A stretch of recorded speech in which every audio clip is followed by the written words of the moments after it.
పైన ఇరుముడి మోసిందే నీ తండ్రి, గుండెల్లో నిన్నే కదా మోస్తోంది ప్రతి క్షణం.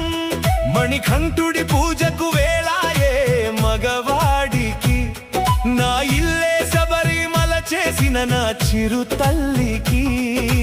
18